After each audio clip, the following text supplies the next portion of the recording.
आज मैं आपसे एक सिंपल सवाल पूछना चाहता हूँ। अगर आपके बिज़नेस को आज 10 लाख या 50 लाख का फंड मिल जाए, तो क्या आपका बिज़नेस ग्रो करेगा?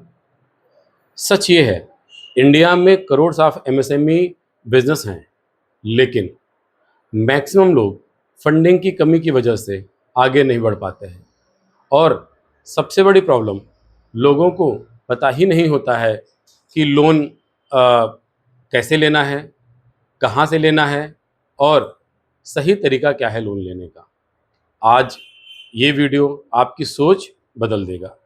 नमस्कार, मैं हूँ आलोकधर द्विवेदी। मैं एमएसएमई फील्ड में as a state business head work कर रहा हूँ। लगभग 15 साल का एक्सपीरियंस है। मैं 15 सालों से एमएसएमई सेक्टर्स को देख रहा हूँ, फंडिंग कर रहा हूँ। तो आज मैं आपको डिटेल में समझाऊंगा, तो ध्यान से बने रहिएगा इस वीडियो में। एमएसएमई फाइनेंस क्या होता है, कैसे आप इज़िली लोन ले सकते हैं और कैसे आप लोन रिजेक्ट होने से बचा सकते हैं। सबसे पहले हम जानते हैं कि एमएसएमई का मतलब क्या होता है। MSME stands for M for micro, S for small and M for medium, E for enterprises. तो एमएसएमई का मतलब micro, small and medium enterprises होता है। सिंपल भाषा में समझें तो छोटे दुकान वाले, ट्रेडर्स, मैन्युफैक्चरर, सर्विस प्रोवाइडर सब एमएसएमई में ही आते हैं। और याद रखें, एमएसएमई ही इंडिया की बैकबोन है। अब बात करते हैं लोन ऑप्शंस की। सबसे पहले जो कॉमन है, जो प्रचलन में है, बहुत सारे बैंक्स इस पे काम भी कर रहे हैं, बहुत सारे बिजनेस ओनर इसको ले भी लिए हैं। इसका नाम है मुद्रा लोन। इसमें 3 कैटेगरी होती है स्पेशली। पहला होता है शिशु, जो अप टू 50,000 तक होता है। दूसरा है Kishore, up to 5 lakh. Tarun, up to 10 lakh रुपए। और सबसे बड़ी बात, इसमें कोलेट्रल नहीं देना है, कुछ भी आपको गारंटी नहीं देनी है। दूसरा सीजीटी एमएसई, इसमें गवर्नमेंट आपके लोन की गारंटी लेती है, मतलब कोलेक्टर के बिना, किसी गारंटी के बिना लोन मिल जाता है। इसमें गारंटर आपके लिए गवर्नमेंट रहेगा। तीसरा वर्किंग कैपिटल लोन, ये डेली एक्सपेंसेस के लिए होता है, जैसे स्टॉक्स इंक्रीज करना हो, सीजन वाइज इस तरह से आता है तो उसमें इंक्रीज करना है, सैलरी देना है, रेंट देना है, और ऐसे कुछ मिसलिनियस एक्सपेंसेस जो आपको सडन एक्सपेंस करना है, वो आप वर्किंग कैपिटल में कर सकते हैं। और टर्म लोन, ये बिजनेस एक्सपेंशन के लिए बेसिकली होता है, जैसे machine, equipments, setup, technology grow, ऐसे बहुत सारी चीज़ें हैं, इसके लिए होता है। और एलिजिबिलिटी समझिए, आपकी एज होनी चाहिए लोन लेने के लिए कम से कम 18, अधिक से अधिक 65। बिजनेस होना चाहिए आपका कम से कम 2 से 3 साल पुराना होना चाहिए। मैन्युफैक्चरिंग, ट्रेडिंग या सर्विस सेक्टर में काम करते होना चाहिए। ठीक है, सिविल स्कोर आपका कम से कम 650 से प्लस तो होना ही चाहिए, इस बात का जरूर ध्यान रखिएगा। आपके लोन ट्रैक में, आपके सिविल में किसी भी तरह का कोई डिफ़ॉल्ट नहीं होना चाहिए।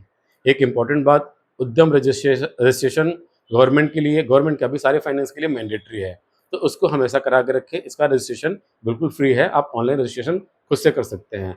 अब डॉक्यूमेंट्स की बात करते हैं, तो ये डॉक्यूमेंट आप रेडी रखिए, जैसे आधार कार्ड, पैन कार्ड, फ़ोटो, उद्यम registration, GST, bank statement, ITR, ये सारी चीज़ें आपको रखनी पड़ेगी।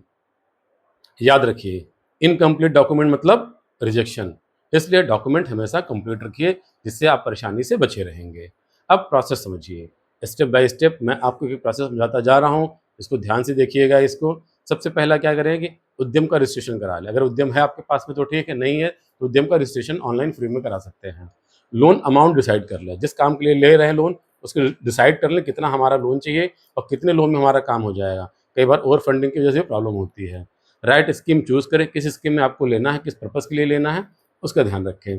बैंक कंपेयर करें, कहाँ से आपको इंटरेस्ट, प्रोसेसिंग फ़ीस, वो सारी चीज़ें आपको आसानी से समझ में आ जाएगी। जहाँ पे कम है वहाँ पे अप्लाई करें। ऑनलाइन या ऑफलाइन दोनों अप्लाई कर सकते हैं, वो कर लीजिए। ठीक है, वेरिफिकेशन कंप्लीट करें, अपना सारा डॉक्यूमेंट का वेरिफिकेशन, बिजनेस का, हाउस का, डॉक्यूमेंट्स का, वो कंप्लीट करा लें। इसके बाद में सब कुछ ओके होने के बाद में आपका लोन डिसबर्स हो जाएगा। और सबसे इम्पोर्टेंट, गलतियाँ मत करिए, ज़्यादा या कम लोन अप्लाई करना। अभी क्या होता है कि हम ज़्यादा या कम लोन अप्लाई करते हैं, उसमें मुश्किल आ जाती है। लो सिबिल स्कोर है तो वो भी आपको रिजेक्शन दे सकता है। इनकम्प्लीट डॉक्यूमेंट, वो भी आपको रिजेक्शन दे सकता है। ईएमआई प्लानिंग करना, आप अपनी ईएमआई जो भी दे सकते हैं, आप उसको प्लान करिए, उसके हिसाब से अपना अप्लाई करिए लोन के लिए। दोस्तों, एमएसएमई लोन सिर्फ पैसा नहीं है, ये एक अपॉर्चुनिटी है, आपके बिज़नेस को नेक्स्ट लेवल तक ले जा सकती है। आप आपके सपनों को रियलिटी में बदल सकती है। अगर आप सही नॉलेज के साथ में चलेंगे, तो लोन लेना मुश्किल नहीं है, बहुत आसान काम है। बस आपको नॉलेज थोड़ी-सी ठीक-ठाक होनी चाहिए। अगर ये वीडियो आपको हेल्पफुल लगे, तो आप लाइक करें, सब्सक्राइब करें और शेयर करें उन सारे लोगों के साथ में जो आपके फ्रेंड्स बिज़नेस कर रहे हैं या बिज़नेस करना चाहते हैं। और आपको कुछ भी पूछना है, कुछ भी गाइडेंस चाहिए होगा, तो नीचे कमेंट में अपने सवाल ज़रूर लिखिए। मैं आपके हर एक सवाल का रिप्लाई करने की कोशिश करूँगा। मैं जितना भी हो सकता है, मैं आपकी पूरी हेल्प करूँगा। धन्यवाद। जय हिंद।